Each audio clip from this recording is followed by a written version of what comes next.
I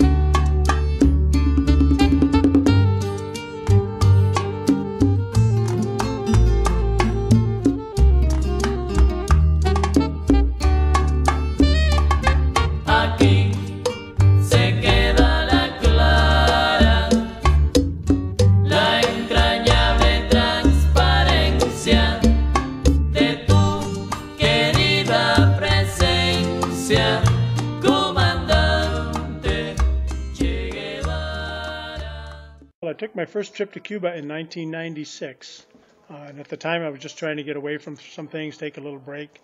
I had some friends whose son was doing a documentary film in Havana.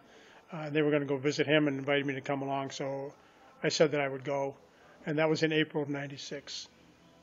So on that first trip there, I was just lost in the city, had the most amazing week of my life. I met Roberto Salas, a very famous Cuban photographer, and we bonded immediately. He grew up in New York and came to Cuba in 1959 with Fidel and was one of his personal photographers over the years. So in that very first week, I met him and spent time with him and fell in love with almost everything about Cuba.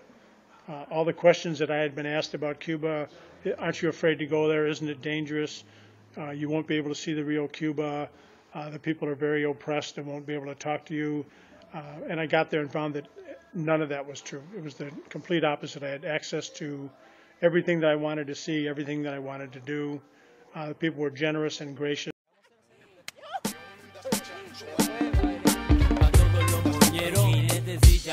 La gente del dinero, la vaquero que vola, la gente la bola, tremenda erizadera, como en una nevera, tremenda pa' madera. Proposiciones, están jugando las acciones que montan como la espuma. Pierdes el control, ya no tienes duda de la situación. Un pie en la calle y otro en la prisión. De todas formas, sientes la cosa, no estás en la norma. Prenda de oro adelante y un jodido alboroto que se forma. Buscar tú unos pesos, ya no tienes freno. Ese es el proceso que te atira. Bien conoces el final, calle sin salida. Presta tu vida de por vida. Te puedes ir del aire, mira chico malo sin que te despidas. Pierdes la partida. My interest in photography, ironically, started in Vietnam in 1967. I was over there as a draftee, and like almost everyone there, I went to the PX and bought a camera. Everyone said, oh, you should buy a camera while you're here. So I did, and I actually started photographing Vietnam while I was there. And I loved the people there as well. And I was based in Saigon, so I wasn't in the combat area. And I got to know some people, and I started taking pictures around the city of Saigon. And that was my introduction to photography. Took trips to Mexico, where I did a lot of photography, a trip to Europe, where I photographed several countries over there. So I always had that penchant for sort of a documentary view of photography wherever I went. Any new place was stimulating to me, so that drew out what I like doing with the camera. I started going to Cuba in 1996, and that rerouted me, so to speak, into this documentary life that I love so much.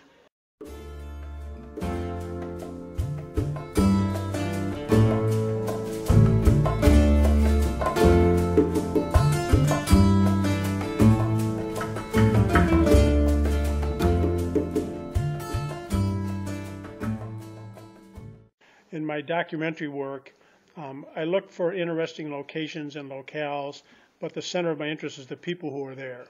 So my book, which was published in 2005, is a black and white street-level book about life in Cuba, and it covers the entire country, but it's very people-centric. So most of the pictures are people in their environment, although there are some that are just pictures of the environments themselves.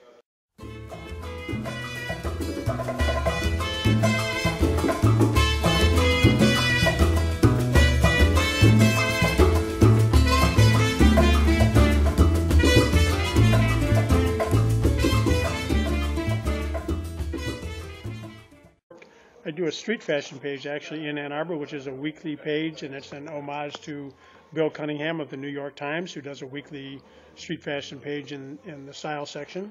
And I started doing that just recently, the last year or so, and I do that once a week. When I do documentary work, such as my work in Cuba, what I try to do is show what real life is like. So when I'm in Havana walking the streets, I don't show what the Cuban government wants me to see, and I don't show what the Cubans in Miami want to show. They would like to show a poverty-stricken area where everyone's suffering. The Cuban government would like to show all their progress in healthcare or education or all their successes, and I try to stay out of that entirely. Work on the streets, talk to people. I call it lowest common denominator photography, where I work with whoever I run across.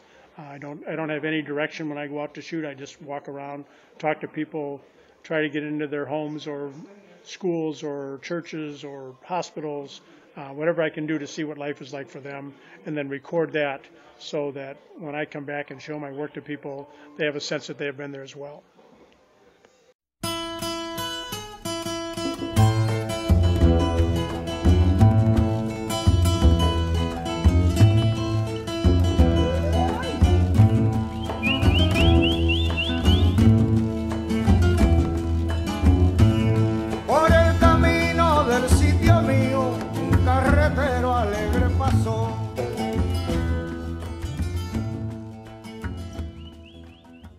As I mentioned earlier, I started photographing Cuba in 1996, and at the time I was shooting all slides. It was before digital was viable, and I was putting together a website and an image bank so that people who needed pictures of Cuba would have a place to go to grab pictures, and it was a free use site for educational purposes. The show that I put together for Liberal Arts Gallery is called Cuba Revolution Evolution. And the point is to show pictures from the Cuban Revolution by famous photographers that are part of my collection. Most of them are known pictures, or at least pictures of people who are famous, Fidel Castro and Che Guevara primarily, other pictures from the revolution, and then to contrast that with the real Cuba of today, which I call the evolution, so the evolution of the revolution, so to speak. So what you see when you come here now is those iconic pictures of the revolution. Will line one wall and be a rather stunning introduction to an exhibit that will include black and white images from my book and numerous color images as well.